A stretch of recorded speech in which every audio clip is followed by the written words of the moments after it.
പ്രിയമുള്ളവരെ, എല്ലാ മനുഷ്യരും സമാധാനം ആഗ്രഹിക്കുന്നവരാണ്. പക്ഷേ വളരെ കുറച്ചുപേർ മാത്രമേ അത് അനുഭവിക്കുന്നുള്ളൂ എന്നതും വാസ്തവമാണ്.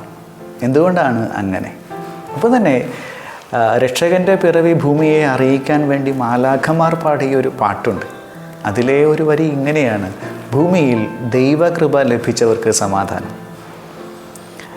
എല്ലാ മനുഷ്യരും സമാധാനം ആഗ്രഹിക്കുമ്പോഴും ദൈവം തിരഞ്ഞെടുത്ത കുറച്ചു പേർക്ക് മാത്രം അനുഭവിക്കാൻ കഴിയുന്ന ഒന്നിൻ്റെ പേരാണോ സമാധാനം?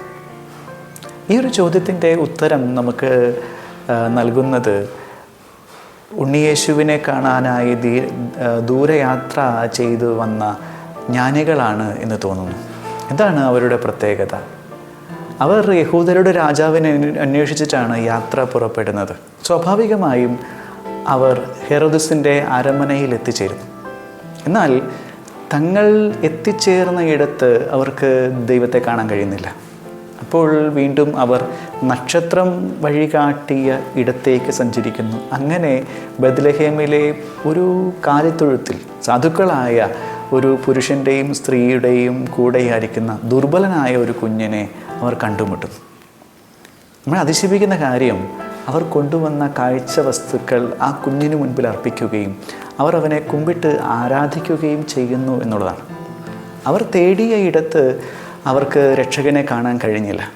പക്ഷേ ഏറ്റവും നിസ്സാരമായ ഒരിടത്തും ദൈവത്തിൻ്റെ സാന്നിധ്യത്തെ അവർക്ക് തിരിച്ചറിയാൻ കഴിഞ്ഞു. അപ്പോൾ ജ്ഞാനം എന്നാൽ എന്താണ്? അത് അറിവുള്ള അവസ്ഥയല്ല, മറിച്ച് ജീവിതത്തിൻ്റെ ഏറ്റവും നിസ്സാരമായ അനുഭവങ്ങളിലും ദൈവത്തിൻ്റെ സാന്നിധ്യത്തെ തിരിച്ചറിയാനുള്ള ഒരു കാഴ്ചയുടെ പേരാണ്. ഇതിനോട് ചേർത്ത് തന്നെ പറയാവുന്ന മറ്റൊരു കാര്യമാണ്, ഇപ്പോൾ സമാധാനം എന്നത് പ്രശ്നങ്ങളില്ലാത്ത ഒരവസ്ഥയുടെ പേരല്ല. ഒരുപക്ഷെ നമുക്കെല്ലാവർക്കും അറിയാവുന്ന ഒരു കഥയുണ്ട്. സമാധാനം എന്ന ഒരു വിഷയത്തെക്കുറിച്ച് ഒരു ചിത്ര മത്സരം നടത്തപ്പെടുന്നതായി. അതിൽ തിരഞ്ഞെടുക്കപ്പെടുന്ന ചിത്രത്തിൻ്റെ പ്രത്യേകത എന്തായിരുന്നു? അത് വലിയ ഒരു അതിശക്തമായ ഒരു വെള്ളപ്പാച്ചിൽ, അതിന് തൊട്ടടുത്തുള്ള ഒരു ചെറിയ കൂട്ടിൽ വളരെ സ്വസ്ഥമായിരിക്കുന്ന ഒരു പക്ഷി. അപ്പോൾ പ്രശ്നങ്ങളില്ലാത്തൊരവസ്ഥയുടെ പേരിലല്ല, മറിച്ച് പ്രശ്നങ്ങളുടെ മധ്യേയും സമാധാനത്തിൻ്റേതായ ഒരിടം കണ്ടെത്താനായി സാധിക്കുന്ന മാനസിക നിലയാണ് സമാധാനം. അതുകൊണ്ടാണ് പറഞ്ഞത്, ജീവിതത്തിൽ നമ്മൾ തേടുന്ന ഇടങ്ങളിൽ, നമ്മൾ പ്രതീക്ഷിക്കുന്ന ഇടങ്ങളിൽ ദൈവത്തെ കാണാനായി കഴിയാതെ വരുമ്പോഴും, ഉലഞ്ഞു പോകുമ്പോഴും, ഭയം നമ്മെ പിടിമുറുക്കുമ്പോഴും, ജീവിതത്തിൻ്റെ ചെറിയ ചെറിയ അനുഭവങ്ങളിൽ ദൈവത്തിൻ്റെ സാന്നിധ്യത്തെ തിരിച്ചറിയാനും ഞാൻ ഒറ്റയ്ക്കല്ല എന്ന് ഒരാൾക്ക് ബോധ്യപ്പെടാനും കഴിയുമ്പോൾ അയാൾ സമാധാനത്തിലാണ്.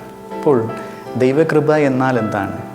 ജീവിതത്തിൻ്റെ ഏറ്റവും നിസ്സാരതകളിലും ദൈവ സാന്നിധ്യത്തെ തിരിച്ചറിയാനും ദൈവം കൂടെയുണ്ടെന്ന അറിവിൽ ജീവിക്കുന്നതിൻ്റെ ശാന്തി അനുഭവിക്കാനും കഴിയുന്ന ഒരവസ്ഥയാണ് എന്ന് പറയാം.